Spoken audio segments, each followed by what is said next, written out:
एक बार सुंदरवन गांव में गर्मी बहुत बढ़ने लगी, जिससे फसलें सूखने लगी। अचानक पता नहीं मौसम को क्या हो गया था। इस बार बरसात के मौसम में भी आसमान से एक भी बूंद पानी नहीं टपका था। सुंदरवन गांव के सभी लोग बहुत परेशान हो गए। आखिरकार उन्हें पानी के लिए दर दर भटकना पड़ रहा था। पता नहीं इस बार इंद्रदेव हमसे क्यों नाराज हैं। बरसात का मौसम खत्म होने वाला है, फिर भी आसमान में कहीं भी काले बादल नजर नहीं आ रहे। मुझे तो लगता है हमारे प्यारे से सुंदरवन गांव को किसी की नजर लग गई है, तभी ये सब हो रहा है। नहीं तो आज तक कभी भी ऐसे हालात देखने को नहीं मिले थे। मैं तो जब भी सुंदरवन गांव का नाम लेती हूँ तो मुझे वो प्यारे प्यारे सुंदर फूल, मन को मोहने वाले नजारे याद आते हैं। राधिका आंखें बंद करती है और आज से 2 साल पहले के सुंदरवन गांव को याद करती है। सुंदरवन बहुत ही खूबसूरत लग रहा है। सूर्योदय के समय सूरज की पहली किरण पड़ते ही गांव में चमक सी उठती है। चारों तरफ हरियाली ही हरियाली है। पंछियां सुबह सुबह चहक रही है और भोजन की तलाश में आसमान में निकल पड़ी है।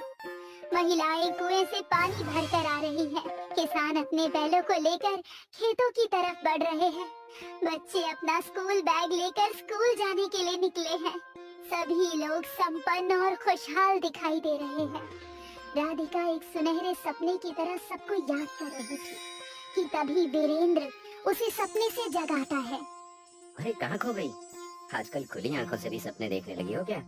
सपना नहीं देख रही थी, आज से 2 साल पहले के सुंदरवन को याद कर रही थी।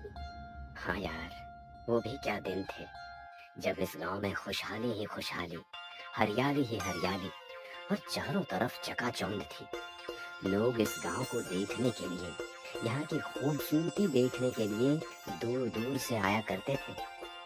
और एक आज का दिन है, इस गांव में जीना मुश्किल हो गया है। पता नहीं आगे क्या होगा। फसलें सूख जाने से सारे गांव में अनाज की किल्लत है। किसी के घर में भी इतना राशन नहीं बचा है कि वो 1 महीने तक भरपेट खाना खा सके। तुम 1 महीने की बात कर रही हो?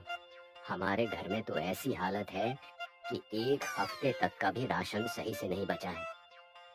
मुझे ही पता है कैसे मेरी माँ और बाबा खुद को भूखा रखकर हमारा पेट भर रहे हैं। हे ईश्वर, हमारी मदद कीजिए, नहीं तो भूख के कारण हमारा ये सुंदरवन गांव एक शमशान घाट बनकर रह जाएगा।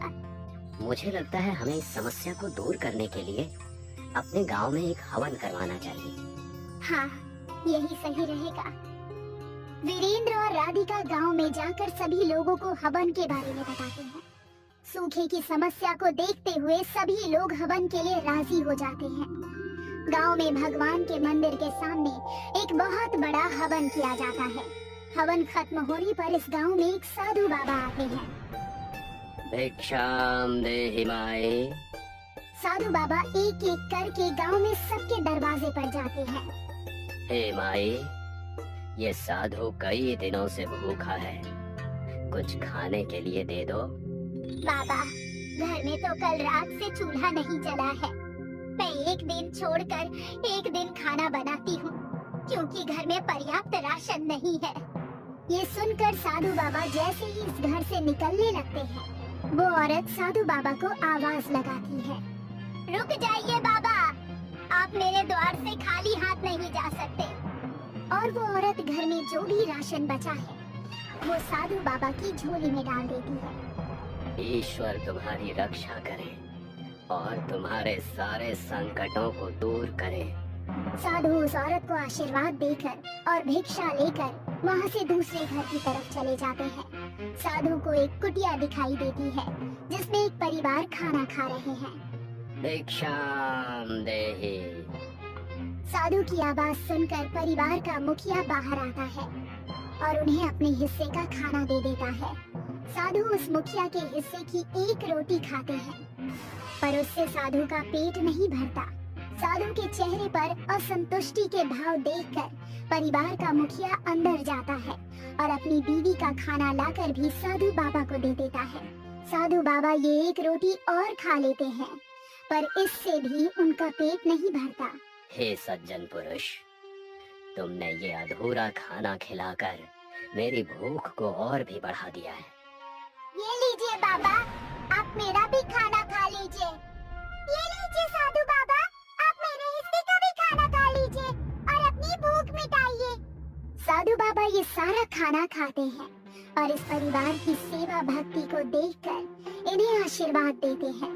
हे सज्जन पुरुष, मैं तुम्हारी सेवा और दान प्रवृत्ति देखकर बहुत खुश और चकित रह गया हूँ। तुमने और तुम्हारे परिवार ने खुद को भूखा रखकर आज मेरा पेट भरा है। ईश्वर तुम्हारी रक्षा करे, तुम्हारे सभी कष्टों को दूर करे। साधु बाबा इनको आशीर्वाद देकर अगले घर के दरवाजे की तरफ बढ़ते हैं। ऐसा करते करते साधु बाबा पूरे सुंदरवन गांव में घूमते हैं और भिक्षा मांगते हैं। देखते ही देखते शाम हो जाती है और साधु बाबा इस गांव से चले जाते हैं।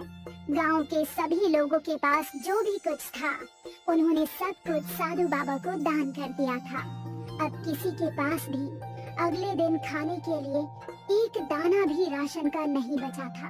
पर जैसे ही सुबह होती है और सूरज निकलता है तो सुंदरवन गांव के नजारे को देखकर सभी लोग चकित हो जाते हैं, क्योंकि गांव के एक तरफ से पानी की नदी और दूसरी तरफ से चावल की नदी बहने लगती है। हाँ, ये तो सचमुच ईश्वर की कृपा हो गई इस गांव पर। सभी गांव वालों ने एक नदी से पानी और दूसरी नदी से चावल लिए और गांव में एक बहुत बड़ी दावत रखी गई।